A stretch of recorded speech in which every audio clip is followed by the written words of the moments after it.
Bayangkan, dunia tiba-tiba masuk ke masa krisis besar. Harga pangan melonjak, rupiah melemah, dan investasi yang dulu kita anggap aman, seperti saham atau properti mewah, mulai goyah.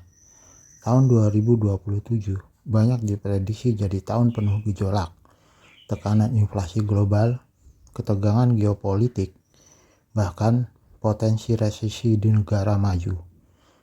Tapi kabar baiknya, kita masih bisa melindungi nilai kekayaan kita, bahkan dengan modal di bawah 500 juta rupiah.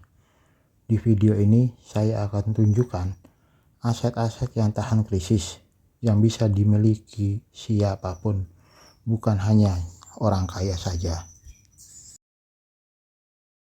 Investasi yang pertama adalah emas dan perak. Sejak ribuan tahun yang lalu, emas selalu menjadi pelindung nilai saat krisis. Ketika uang kehilangan daya beli, emas justru menguat.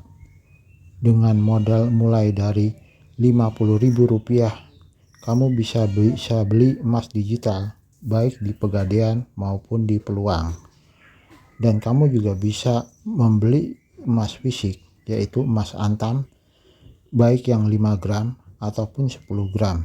Cocok untuk simpanan jangka panjang. Perak pun juga menarik, karena selain aset lindung nilai, perak punya permintaan industri yang tinggi. Tapi porsinya kecil ya, sekitar 5% dari portofolio Anda. Pada investasi perak, kalian bisa membeli perak berupa koin perak, perak batangan, atau perak granul. Kalian bisa membeli di marketplace yang ada di Indonesia.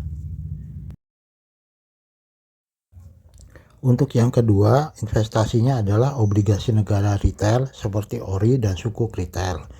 Ini adalah surat utang dari pemerintah yang dijamin 100%. Keunggulannya, kuponnya lebih tinggi dari deposito, dibayar tiap bulan, dan tetap aman walaupun pasar saham bergejolak.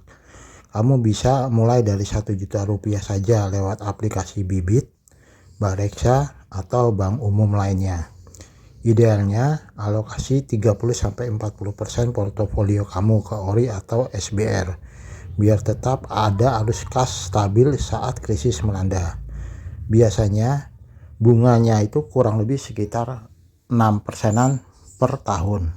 Jadi ini cukup menarik bagi mereka yang ingin investasi di ORI atau obligasi negara retail.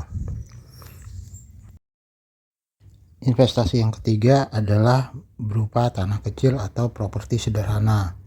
Jadi kalian bisa membeli tanah-tanah dengan luasan yang kecil atau ratusan meter di daerah sekitar Sawangan, Pengasinan, Parung, yang harganya itu memang lebih terjangkau dibanding di Jakarta. Dan di samping itu, tanah-tanah tersebut bisa dikembangkan sebagai kontrakan yang mempunyai return sekitar 6-8% per tahun dari hasil sewa. Nah, saat krisis, orang cenderung kembali ke rumah sewa sederhana, bukan apartemen mahal, jadi segmen ini justru lebih tahan guncangan. Untuk investasi berikutnya adalah reksadana. Di reksadana ini, kalian bisa memilih antara reksadana pasar uang, reksadana pendapatan tetap, ataupun juga reksadana saham. Hanya saja saran saya, cukup di reksadana pasar uang ataupun reksadana pendapatan tetap. Di reksadana pendapatan tetap, itu returnnya sekitar 8-9% per tahunnya. Sedangkan untuk reksadana pasar uang, itu returnnya kurang lebih antara 5-6% dalam 1 tahun. Nah, untuk bisa membeli reksadana ini, kalian bisa masuk ke dalam aplikasi Makmur ataupun di Ajaib. Untuk investasi berikutnya adalah investasi saham defensif dengan dividen rutin. Misalnya sektor kebutuhan pokok, telekomunikasi, kesehatan, juga energi. Nah, di Indonesia ini banyak sekali saham-saham yang bisa memberikan dividen rutin. Nah, dari beberapa saham-saham yang memberikan dividen ini, itu biasanya mereka memberikan antara 6% hingga 12%. Nah, di sini kalian bisa memilih saham-saham yang sesuai dengan keadaan pasar di masa mendatang. Nah, untuk membelinya kalian bisa membeli di Ajaib atau juga di aplikasi Bibit. Ingat, yang penting bukan hanya apa yang kamu miliki, tapi bagaimana kamu mengatur asetmu. Prinsip utamanya, punya sebagian aset yang liquid, hindari utang konsumtif, fokus ke aset penghasil arus kas, selalu pikir jangka panjang. Krisis itu datang dan pergi, tapi aset yang terdiversifikasi dengan bijak akan selalu punya nilai.